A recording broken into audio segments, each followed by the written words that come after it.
Українці, українки, усі наші захисники і захисниці. Сьогодні був дійсно важкий день, емоційний.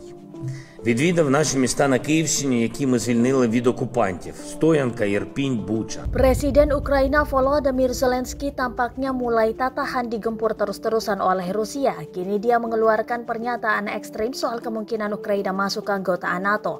Dia mengaku pihaknya siap bergabung dengan NATO bahkan mulai besok. Namun karena NATO enggan menerima, Kiev terpaksa mencari jaminan keamanan melalui perundingan dengan Rusia. Isu bergabungnya Ukraina ke NATO sendiri adalah salah satu dalih utama Vladimir Putin meluncurkan invasi besar-besaran. Ukraina semakin getol ingin gabung ke NATO sejak Rusia menganeksasi Crimea dan menyokong kelompok separatis di Donetsk dan Luhansk pada 2014 silam. Akan tetapi NATO enggan menerima Ukraina. Alasannya bergabung Ukraina dikhawatirkan bisa memicu perang besar yang melibatkan nuklir dengan Rusia.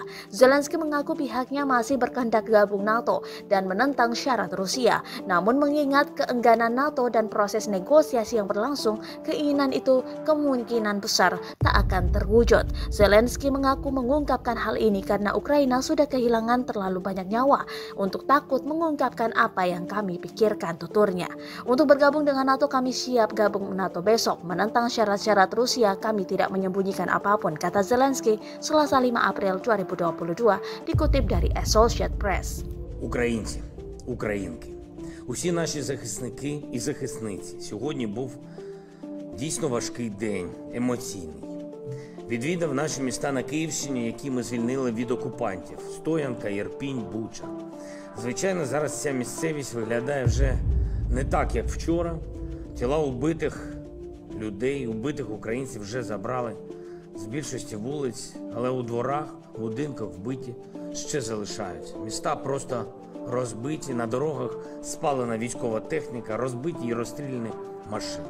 Особливо важко дивитись на сліди куль на автівках із написом «Діти». Ми тільки почали розслідування усього того, що наробили ці окупанти. На цей час тільки в одній Бучі відомо про більш ніж 300 убитих і закатованих людей. Ймовірно, перелік жертв буде значно більше, коли буде перевірено все місто. І це тільки одне місто, одна з багатьох українських громад, яку вдалося захопити російським військовим. Вже є інформація про те, що у Бородянці та деяких інших звільнених містах кількість жертв окупантів може бути ще більше. Terima kasih sudah nonton. Jangan lupa like, subscribe, dan share ya.